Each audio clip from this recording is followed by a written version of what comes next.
This time on the show, we continue hacking the airwaves with RFcat, a USB radio dongle, and a little bit of Python lovin'. Then I'm setting up a little counter surveillance rig the easy way with a live onion router distro, plus portable VPN clients for unprivileged users. What are your open source options? All that and more this time on Hack 5.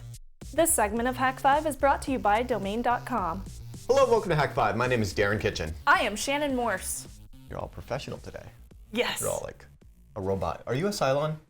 Shh. I heard that you were a skin You're job. not supposed to tell people that. Hello, Blood and Chrome. People are on the lookout. There are no skin jobs in Blood and or are there? Dun dun See? dun.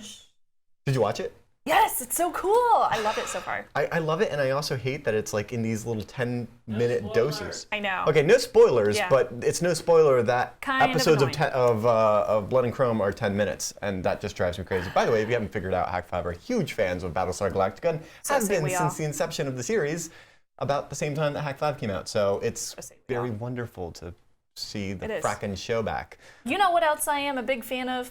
Yes. People not stealing the word technolust. What are you talking about? We stole the word technolust. God, you're giving away like all the secrets today. Yeah, and you know what that's you just did a quote from War Games, which is even better because it kind of, you know, Nice. props if you know the instance of that quote. But yeah, I mean, technolust is just, it's funny because it's like in like 3 frames or something of the movie Hackers, which is coming up on 20 years old now. Oh my God. Just throwing that out there to make everybody else feel old that was born in the 80s. I feel really old now. That's pretty bad. And if you haven't seen it, because this is the case, I went to a Hack 5 meetup a couple of years ago in Toronto, and this awesome kid came out. He was like 14 at the time or something, so we couldn't sit in the bar area, and his parents came. It was so cool.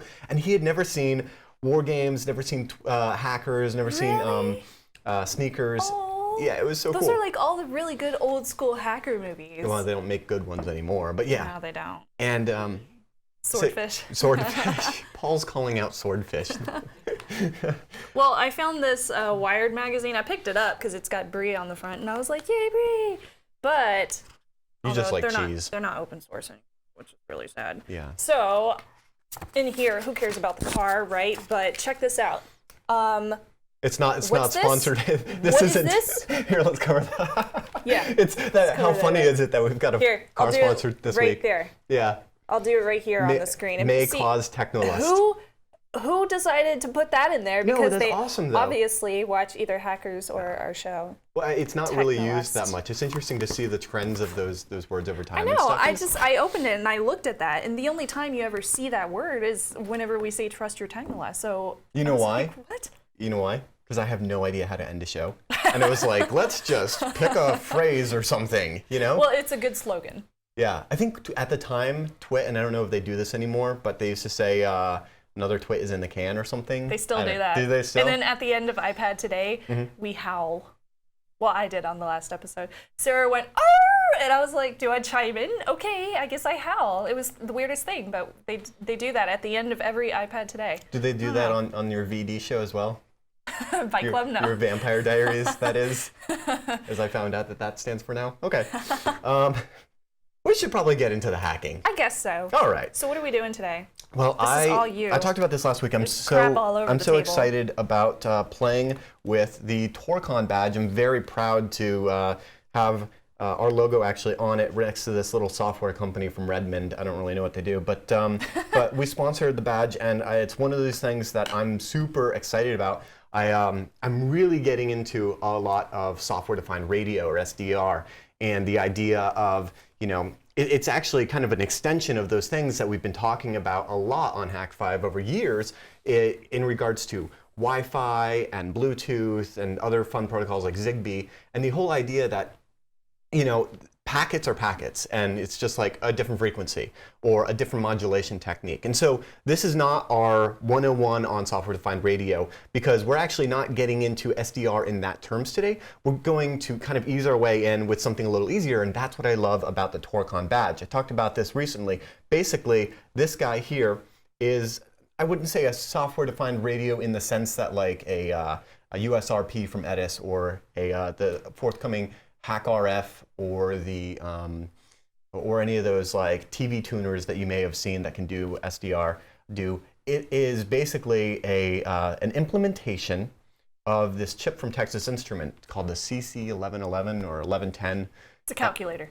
No, Texas Instruments makes more than just calculators. They make some pretty cool chips. And this one makes it really easy to do all sorts of different radio stuff. Basically, it operates within 300 and 928 megahertz. It can do, for those that are curious, it does the modulation types to FSK, GFSK, MSK, ASK, and OOK. And those are just different frequency shift keying, amplitude shift keying, on-off keying. We're not going to get into the modulation stuff right now, but yeah, it sounds like a lot to cover. Suffice it to say, the beauty of this chip is that when coupled with the right firmware, you can do some really amazing stuff very simply using Python. And so I'm going to show an example of that today.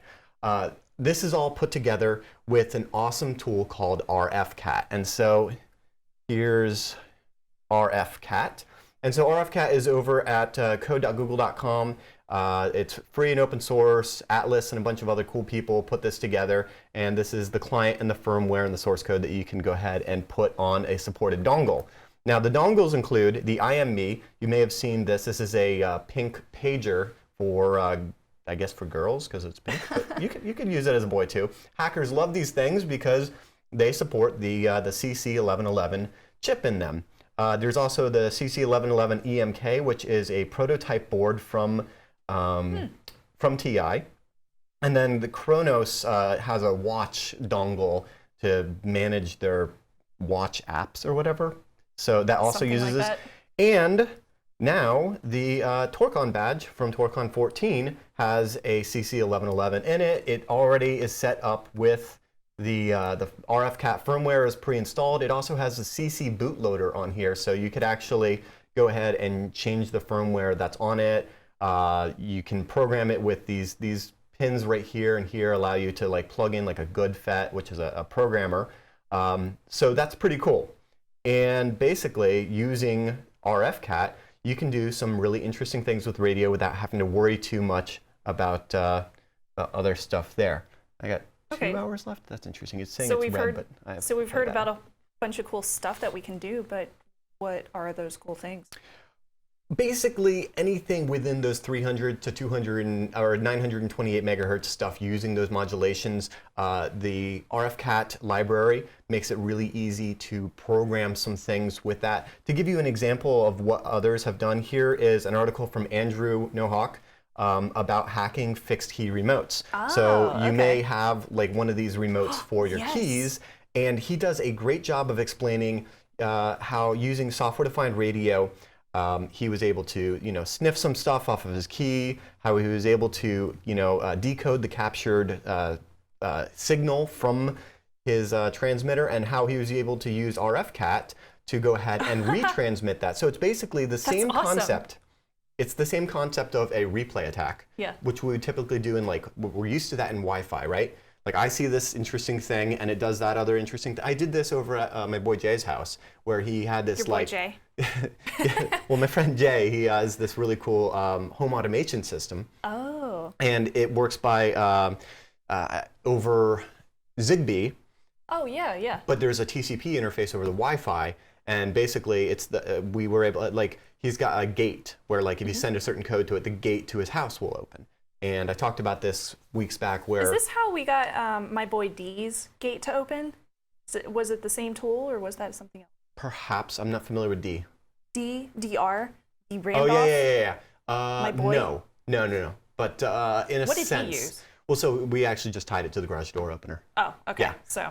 But that was a fun episode. Go and check that out. But in the sense that his gate worked on Zigbee. There was this debug code to open it. I was able to sniff it off the Wi-Fi, and then I was able to use Netcat, I think it was, and Echo to just pipe the hex codes to it that it expected to see to open the door. And so that's an example of a replay attack where it's like if you can find the interesting bit and send it again, if there's no sorts of, if that's their whole security model is send some interesting bits. And in this case, as you can see on Andrew's blog, he talks about how, he was able to actually, if I zoom in on here, you'll see that these are the waveforms that produce the unlock for it. And so you can actually see that this is a 1, that's a 0, that's 1, that's a 0. We're going to get into more of this as we get into SDR. But here's some source code to give you an example of this is just some basic Python using the RFcat library where you can set your modulation, you can set your frequency and your baud rate and other things, and then basically use a little bit of scripting foo with Python to do some basic replay attacks and all sorts of other fun things. The whole concept of this is to get you thinking about radio in more terms than just what we're used to with like Wi-Fi, where the stack and all of the other underlying parts of the infrastructure are done for you. Yeah. We can do fun and interesting things, and legally, with the 900 megahertz spectrum, which is part of the industrial science and medical bands that the FCC gave us years and years ago, that include 5.8 gigahertz that we use for Wi-Fi and 2.4 gigahertz that we use for Wi-Fi. 900 megahertz here in the US, there's 433 in Canada, or no, 433 here, but not in Canada. And then there's a lot of really low stuff as well. There's the low-fers and mid-fers and high-fers play with those. And we'll get into those later, but the point being, this can do fun, happy stuff, transmitting and receiving very inexpensively. And the reason why I'm excited about this badge in particular, I know you're going to be saying like, bummer, I didn't go to TorCon, I didn't get the badge, you know, I didn't get on the hack shop when we had like 10 of them surplus. But what's nice is here are the hardware design files. It is open hardware. Anybody can go and grab a copy of this and build your own TorCon badge. And given that all of this basically works on the concept of using that Texas Instruments chip, any implementation of it will do, whether you've got the pink pager or the Kronos thing or further hardware, which I understand is forthcoming. So that will be exciting, Yeah, where all of us can kind of like use this stuff. Because what I'm excited about using it for is store and forward messaging at DEF CON. So it's kind of like a bigger overarching project I have. Huh. So what's the problem with DEF CON? Don't use wireless. Well, it's don't use Wi-Fi, don't use Bluetooth, Yeah. and now don't even use GSM. Basically turn off your computer when you go. But like it's your phone too. Yeah. And it's so frustrating because if you're like, okay, so say like you wanted to tell Dualcore 80, if you wanted to tell him like, hey, the party tonight changed and now it's at this casino, Yeah. right? How would you tell him? Oh no, I can't find him. I don't want to turn on my phone, and my phone can't send text messages over GSM. What am I going to do? Yeah. So what you do is you tell 10 people, right? You and tell 10 hope hackers. one of them actually sees him. But then you know that the message is going to be construed on the way over to Dualcore.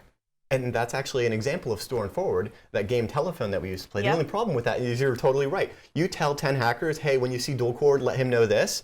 Maybe you will see him at the party later that night, and you're like, oh, cool, you obviously got my message that the party is now here. And he's like, yeah, cool, story, bro. I got 12 different messages, and they were all different. Yeah, you know? exactly. So I like the idea that using fun stuff that we're going to be getting into here on our GPG/PGP series, that we'll be able to do fun store and forward stuff with the 900 megahertz ISM band, specifically this kind of dongle, in that secure messaging at DEF CON. And I know this is kind of like out of band. Well, is that secure? Well, we'll put the security on the application layer. Oh, okay. So it's like I'll transmit a PGP thing, and then if we've all signed keys and everything is all happy, Yeah. we'll get into that. Okay. Then it'll be fun.